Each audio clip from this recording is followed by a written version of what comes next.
Today I'm going to go over how I did another brick wall using a lime wash. You can see the brick was very dark. It's under about 100-year-old home. It needed some tuck pointing. So what I did was, first thing I did was I filled in the cracks with mortar. Then I applied a lime wash.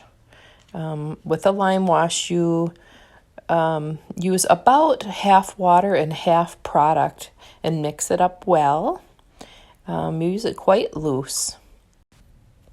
I will leave information on the product in the description box. I used kind of an off-white creamy color on this project.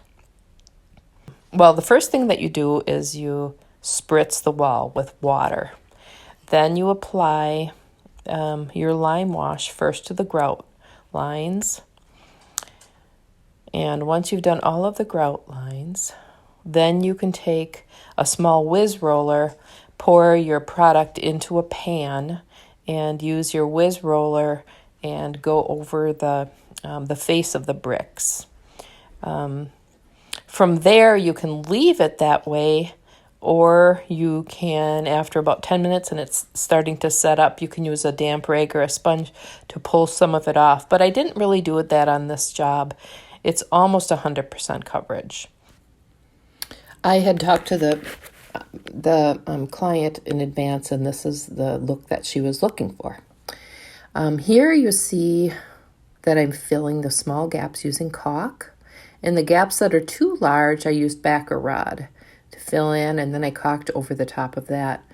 I'm doing this one-handed. One hand I have my camera, and the other hand I have my 5-in-1 tool. So, and same with caulking. I'm doing it one-handed. So sorry about it.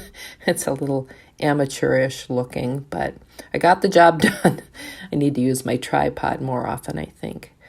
But caulking makes all the difference.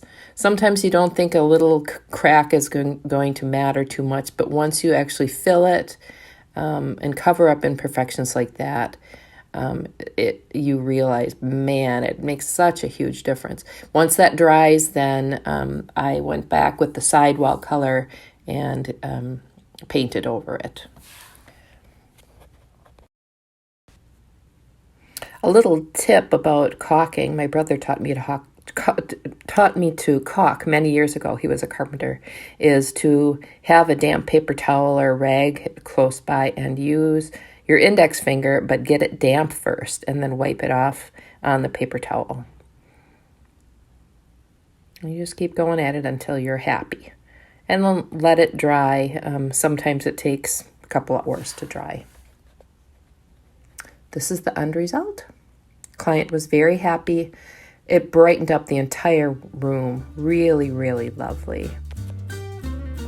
Thank you so much for watching. I hope that you enjoyed this.